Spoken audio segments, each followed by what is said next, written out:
সমুদ্রপথে Italy যাবার সময় নৌকাডুবিতে নিহত ২৩ অভিবাসন প্রত্যাশীর মধ্যে ১০ জনই মাদারীপুরের রাজৈর উপজেলার বাসিন্দা। এই মুহূর্তে নিহতদের বাড়িতে আছেন আমাদের সহকর্মী মোহন ইসলাম। আমরা যুক্ত হচ্ছি তার সাথে। মোহন, নিহতদের পরিচয় পাওয়া গেছে কিনা এবং এখন পর্যন্ত কোনো মামলা হয়েছে কিনা পুলিশ কি জানিয়েছে?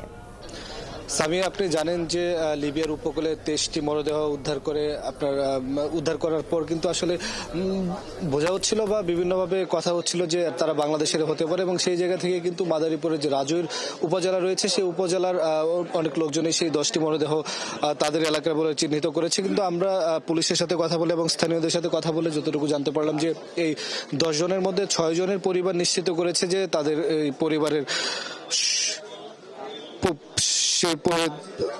10 জনের মধ্যে 6 জন আসলে তাদের এলাকার, আর বাকি 4 জনের এখন পর্যন্ত নিশ্চিত করা যায় না। তা নিয়ে আমরা কথা বলেছি এই মাদারীপুরের যিনি এসপি রয়েছেন, তিনি জানিয়েছেন যে এখানে আসলে যে দালাল যারা রয়েছে, দালালের খপ্পরে পড়ে তারা সবাই লিবিয়া হয়ে ইতালি যাওয়ার কারণেই ইতালি যখন যাওয়ার পথেই সাগরে তারা ডুবে মারা যায়। এবং এখন পর্যন্ত আপনি যারা জিজ্ঞেস করছিলেন যে কোনো অভিযোগ বা মামলা হয়েছে কিনা, আমরা যতদূর জানি যে কোনো ধরনের মামলা থানায় হয়নি। পুলিশ আমাদেরকে জানিয়েছে যে তারা কয়েকটি পরিবারের সাথে যোগাযোগ করেছে, সেই পরিবারের থেকে মামলা করার জন্য বা কোনো অভিযোগ করার জন্য বলা হয়েছে, কিন্তু তাদের পক্ষ থেকে এখনো কোনো ধরনের পদক্ষেপ নেওয়া হয়নি। যদি নেওয়া হতো সেক্ষেত্রে তারা যে তাদের যে অভিযান বা দালাল গ্রেপ্তার করার জন্য যতটুকু কাজ করা সেই কাজগুলো করতেন। আমরা এখানে এখন যেখানে আছে আসলে রাজৈর থানা, এখানে একটি সচেতনতামূলক অনুষ্ঠান হবে তাদের।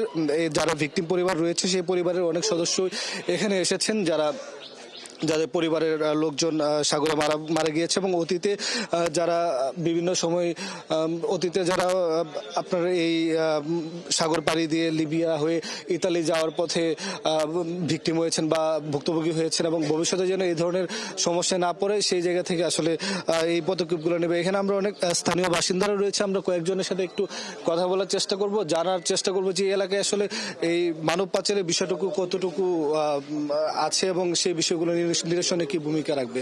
আপনার থেকে একটু জানার চেষ্টা করি যে আপনাদের এলাকায় 10 জনের মরদেহ পাওয়ার কথা শোনা যাচ্ছে এবং 4 জন নিশ্চিত করেছে, 6 জন নিশ্চিত করেনি। এই বিষয়গুলো আপনাদের এলাকা থেকে প্রতি বছর ইতালি যাওয়ার জন্য প্রচুর মানুষই এই ধরনের ফাঁদে পড়ে, এই তথ্যটুকু কতটুকু আপনাদের কাছে রয়েছে? আসসালামু আলাইকুম আপনাকে। আসলে কিছুদিন আগে একটা মর্মান্তিক ঘটনা ঘটছে, সেখানে আমার আপন চাচতো ভাই বাসা রাখুন এবং আমার ভাইগনা, এই দুইটাই আমাদের। তো এই দালালরা প্রতি বছরই এই ঘটনা ঘটায়, তো যাতে ওরা পার না পাইবার আপনারা এই ব্যবস্থাটা করবেন, আপনাদের জোর দাবি এটা। আপনার থেকে একটু জানি যে আসলে এই যে আপনার 2 জন আত্মীয়ের কথা বলছিলেন, তারা কাদের কাছে টাকা দিয়েছিল, কত টাকা দিয়েছিল এবং কোন প্রক্রিয়া তাদেরকে নেওয়া হয়েছিল? মনিরের বাড়ি হয়েছে, মনির দালাল মনিরের বাড়ি হয়েছে মজুমদার গান্ধী, এর দ্বারে আমাদের এই দুইটা দেওয়া হয়েছে, এবং ফিরুজের একটা ছেলে, এটা হচ্ছে মনিরের দ্বারে, তার বাড়ি মজুমদার গান্ধী, সে এখানে থাকে, এখন সে গোপনে আছে, তার মোবাইল ফোন বন্ধ করিয়া সে এখন গোপন আস্তানায় চলে গেছে। কত টাকা দিয়েছিলেন আপনারা? আমি জানা মতো আমার স্বাস্থ্য ভাই বলছে এবং চাচা বলছে যে 16 লাখ টাকা করিয়া দিয়েছে একজনে, 16 লাখ টাকা করে নিয়েছে, কিন্তু গেম দেশে তাকে দেওয়ার কথা ছিল ত্রিপুলি দিয়া দেশে ব্যানগেজি দিয়া, কারণ এই নদীর সাগরে যাইয়া সারা মারা গেছে, কারণ এই সাগরটা হয়েছে 4-5-6-7 দিন। আপনারা নিশ্চিত কেমনে করেছেন আসলে তাদের? ফেসবুকে দেখা হয়েছে এবং আমার যে স্বাস্থ্য ভাই তারা চিহ্নিত করছি যে এইটাই আবুল বসার, এই কারণেই আমরা চিহ্নিত হয়েছি এবং আমরা এটাই সঠিক। আপনারা এখন পর্যন্ত কোনো মামলা দায়ের করলেন না কেন? মামলা দায়ের করি নাই, চাচা তো অসুস্থ, তার ছোট ছেলেটা, এই কারণে মনে হয় 2-1 দিনের ভিতরে আমরা মামলা এটা হয়ে যাবে। এটা মামলার জন্য সবকিছু করতেছি আমরা এখন।